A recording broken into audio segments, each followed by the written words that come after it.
最近几档桂林区的经济、交通建设不断的快速发展，台南市政府积极投入于基础的建设，除了市府本身的预算以外，嘛积极向中央争取补助的经费，一摆针对学校周边的通学步道来进行改善的工程，市长委托嘛亲自实查。那我们在这一次总共要针对急迫性还是比较危险的地方，总共有35条。学校的通学步道，台南市总共有200多所学校，那有35条的通学步道是这一次要优先来处理的。我们已经完成了16条通学步道，还有19条陆续完工之中。我们希望说赶快把这个孩子我们同学的这个上下学的交通能够更顺畅更平安，不管是家长接送，或是自行步行，或是骑脚踏车，都能够安安全全的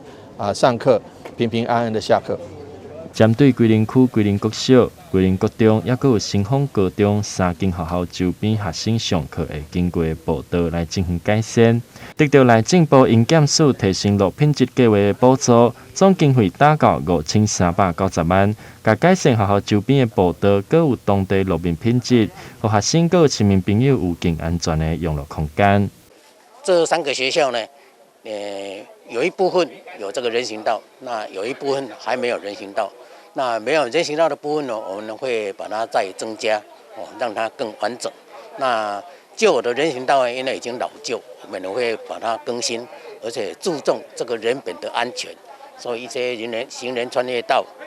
这些我们都会去重整。那么总经费呢，大概是这个5400万，那是我们这个前瞻计划里面的这个工程。那我们